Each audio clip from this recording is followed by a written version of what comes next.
también al auditorio respecto a las pensiones de hasta 151,000 pesos mensuales de funcionarios pues que son pensionados por ISTESON. La gobernadora Claudia Pavlovich Arellano declaró que en tiempos de austeridad no se puede ser incongruente. Por esa razón consideró necesaria la suspensión temporal que anunció el director de ISTESON, Enrique Clauser Iberri, ya que es más importante el beneficio de las grandes mayorías que particulares. Escuchemos algo de lo que dijo. No fue en mi año, no desconozco el proceso, desconozco todo, pero sí lo que les puedo decir es que en estos tiempos de austeridad, en estos tiempos de tantos recortes en presupuestales, tanto federales y obviamente nosotros en el Estado, pues no podemos continuar siendo incongruentes, simplemente no lo podemos hacer. No es nada en lo personal, simplemente es no podemos seguir con ese ritmo porque pues y no es la única medida, son muchas otras más obviamente que se tendrán que tomar para sacar del estado financiero en quiebra que se encuentra el ISTESON.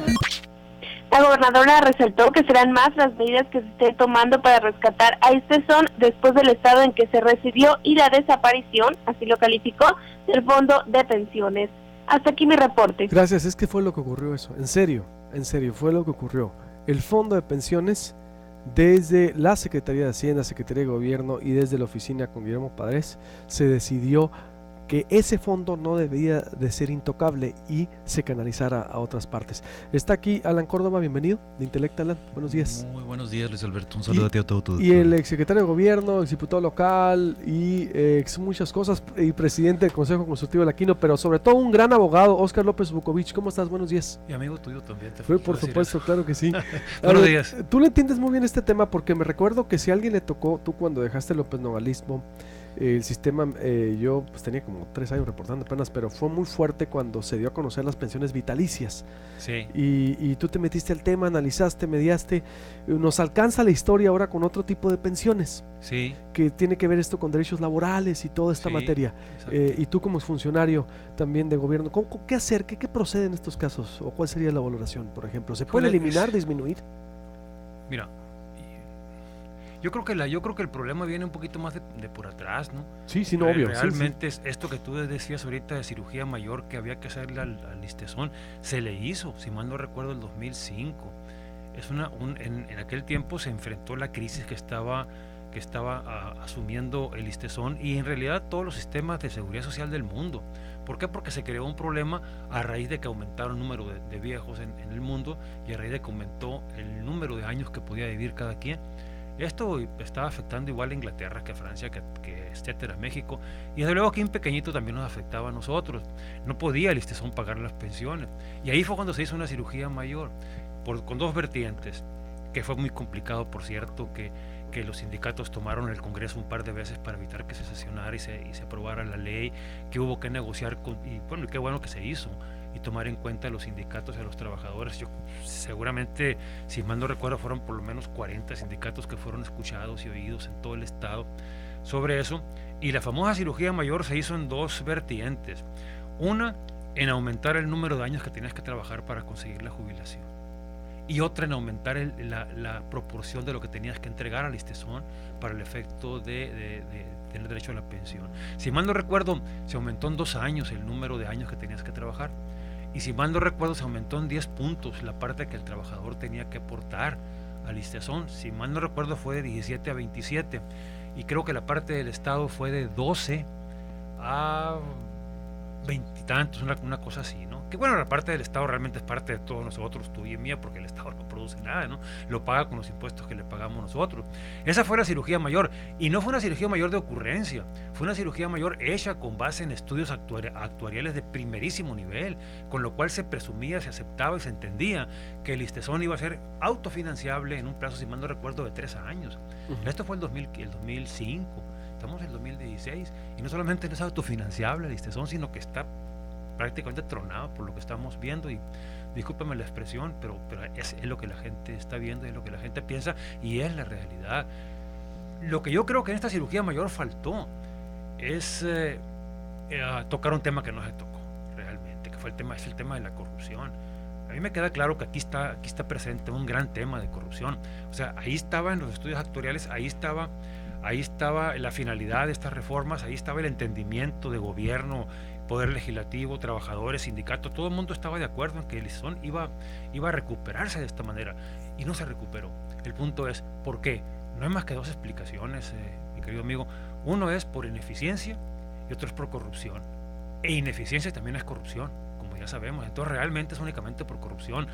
Falló algo, en alguna parte quedaron puertas abiertas para que metieran mano a la caja, como tú decías ahorita, condiciones como esta que se dice que tomó el gobernador anterior, etcétera, y trajo esto a esta crisis en que estamos enfrentando ahora, sin que yo excluya también la presencia de otros gobernantes, otros partidos en esto. Realmente esto no es de ahora, viene desde mucho antes. Sí, exacto, por eso digo, es un negocio redondo y plural. Si vamos a hablar del ISTESON, no solo es el sexenio panista, es el sexenio de priistas, es decir, que han hecho una caja chica. Yo no puedo excluir a nadie, ni siquiera gobernantes de mi partido en esta situación.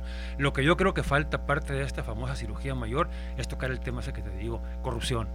La corrupción no es únicamente para perseguirla, como mucha gente cree. La corrupción es para evitarla, para prevenirla, para evitar que incurramos en esa conducta. Y en ese tema no hay. Pero se llegó a un grado de tener que perseguirla, ¿no? Porque sí, se llegó, estamos persiguiéndola ahora, pero no estamos previniéndola. Entonces falta la otra faceta de esto. ¿Y qué sería? Hay que evitar que la gente le meta, que el gobernante pueda meterle mano a la caja. No al ISTESON, porque todas las demás cajas. Y en este punto particular hay que revisar la estructura del ISTESON, hay que investigar dónde ocurrieron los actos de corrupción y hay que generar alguna legislación para evitar que no pase en lo sucesivo. Yo, mi punto de vista sobre esta. ¿Cómo ves lo que dice? Creo que las pensiones es un tema que viene desde el orden constitucional, se encuentra consagrado en el 123 de la Constitución Política de los Estados Unidos Mexicanos. Los convenios de la Organización Internacional del Trabajo, el convenio 35, el convenio 36 establecen claramente la obligatoriedad por parte de los estados incorporados a la organización de tener sistemas de pensiones que generen este tipo de situación. Todo ello ahorita se encuentra contrastado con la situación deficitaria del ISTESON, al mismo tiempo que sale en exposición pública la información de que tenemos pensiones jubilatorias que rebasan los 100,000 pesos. Y básicamente eso genera una percepción ciudadana pues errónea, ¿no? Más bien no muy agradable respecto a este tema. Aquí el punto, estuvimos escuchando en días pasados al director del ISTESON respecto a la necesidad de tener que recortar o suprimir o qué va a pasar con las pensiones. Entonces aquí viene la duda o la pregunta, ¿realmente se puede jurídicamente, tiene viabilidad la cuestión de quitar lo que ya se dio? Desde el derecho laboral, los derechos de los trabajadores son prácticamente irrenunciables. Sin embargo, la propia ley 38 del ISTESON genera situaciones a través de los cuales se pueden cesar los efectos de las pensiones otorgadas. Las pensiones otorgadas, como se generan por virtud de un mecanismo administrativo, a través del procedimiento de la junta directiva, estas pueden ser totalmente modificadas, nulificadas, extinguidas o en su caso revocadas. ¿Qué casos se pudiera en un momento dado tomar en consideración para poder llevar a cabo como decimos vulgarmente, quitar las pensiones? La primera de ellas es que la persona que obtuvo la pensión hubiera falseado en los datos para la obtención de la pensión. Es el primer supuesto hipotético que nos marca el artículo 38 de la ley del ISTESON. Que el pensionado tenga una percepción a título de emolumento por parte del mismo Estado, que también es una situación que dará pie a que se suspenda al menos esto. Yo creo que es un parámetro importante que tendrá que tomar en cuenta el director en su clasificación de la información que tenga que hacer. De toda la gente pensionada que esté ocupando puestos de confianza o esté detentando algún cargo público, ¿cuánta gente que está recibiendo un doble emolumento? Yo creo que es parte del universo de situaciones que tendrá que analizar. El tercer supuesto es por error en el cálculo, es decir, qué parámetros se utilizaron de manera errónea para llevar a cabo la determinación del monto de la pensión. Y por último, la incompatibilidad de la pensión es por recibir otro tipo de pensión por parte del mismo instituto. Son las causas que me marca la ley 38 para en un momento dado poderle dar para atrás, como decimos, a el otorgamiento de las pensiones. Sí, pues sería cancelar, porque no creo que sería recuperar, ¿no? Por ejemplo, digo, si se cancela o si disminuye, ya no creo que la licitación pueda decir, o no sé, ser retroactivo, ¿no? Lo que te pagué me lo devuelves, ¿no? Es solo cancelar o disminuir. Bueno, que no creo que ninguna se pueda cancelar. Yo creo que difícilmente vamos a estar en un esquema de poder cancelar. O sea, creo que toda la gente que se ha mencionado en los listados obtuvieron la pensión en base a una ley vigente, ¿no? Pudiéramos estar de acuerdo o no con los montos, pero sí está establecido el mecanismo y los parámetros cuantificatorios como tal. A ver, ahí en proyectopuente.com.mx, si podemos volver a subir la nota, incluso es que fue de las más leídas, ¿no? Proyecto Puente fue el primer medio que le dio a conocer las 50 pensiones, las más altas, y estaban ahí maestros también, o por ejemplo, y panistas también, ¿no? Como Inés Palafox, la más completa cobertura. Y ahorita los voy a leer, ahí en proyectopuente.com.mx, Eli Campbell, ahí o para que me vuelvan a pasar el trabajo y vuelvo a darle esa lectura.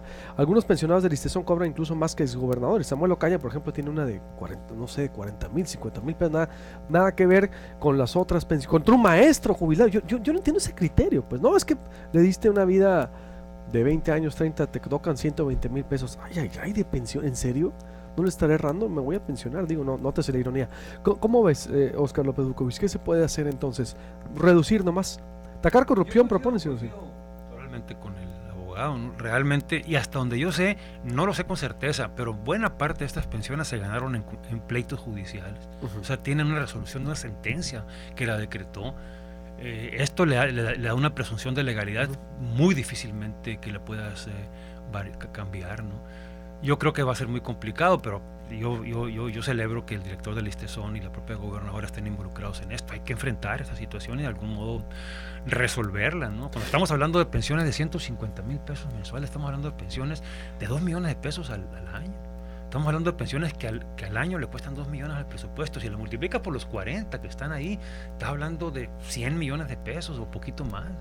Entonces es una cantidad grande de dinero que bien podría servir para muchas otras cosas, ¿no? Adicionalmente, yo quisiera decir una cosa que no sé cómo lo vayan a tomar, pero creo que también tiene que sentarse aquí, ¿no? Aquí tendemos a ver la parte de la pensión alta y a criticarla comparativamente con la pensión baja, para decirle al que tiene una gran pensión, te fuiste de paso, bájale. Pero el punto debe ser un poquito al revés, no tanto bajarle al que tiene mucho, sino subirle a los maestros que trabajaron toda su vida y les pagan 2,000 pesos mensuales de pensión. Es una grosería. O sea, realmente tiene dos lados. Y si le van a reducir a la pensión a los que tienen en exceso, yo diría, pues complétale a la gente que no la tiene. Pues no tanto es quitarle al que tiene mucho, sino darle al que tiene poco o no tiene nada.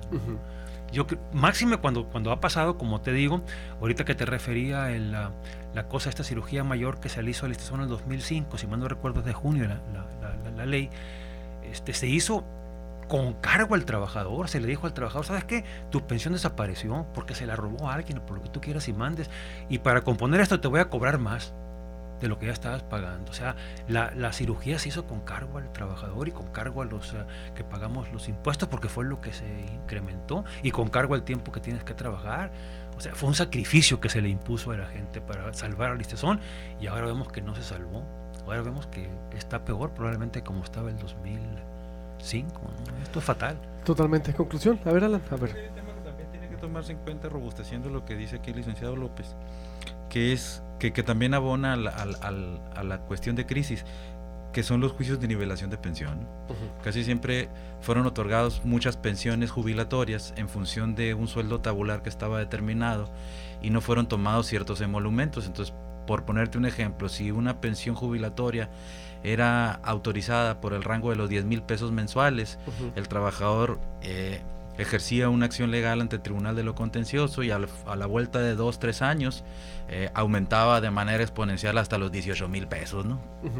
Entonces, esa situación también abona. Otro tema que abonaba también a la crisis es cuando fue la reforma a la Ley 38, se hizo con cargo al 10% a todas las personas que ya eran jubilados, se les quitaba el 10% también para que aportaran al fondo de pensiones.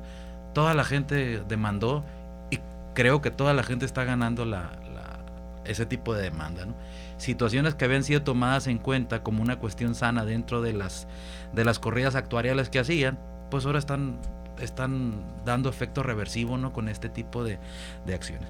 Creo que la reforma tiene una efectividad no actual, pero sí a futuro con las nuevas generaciones.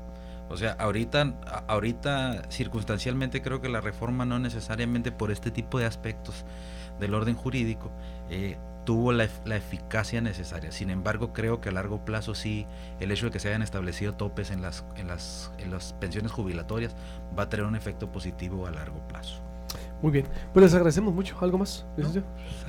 Yo creo que, verdad, sí es un tema mucho para y me quedo yo también con eso. A ver, cuando un bombero, una enfermera, un doctor, alguien que gana poco, pues va a tener una pensión así. Es decir, exactamente, nadie está en contra de que alguien gane mucho, pero este es un país de desigualdades, ese es el problema. Y cómo atacamos eso. Muchas gracias, gracias. Buenos días. Voy a hacer un corte y vuelvo con comentarios de la audiencia para deshogar. Tengo muchísimos acá en WhatsApp o Twitter. Y el servidor público del año, a ver, ¿quién es? ¿Qué hizo? Volvemos. En ocasiones, planear un viaje mientras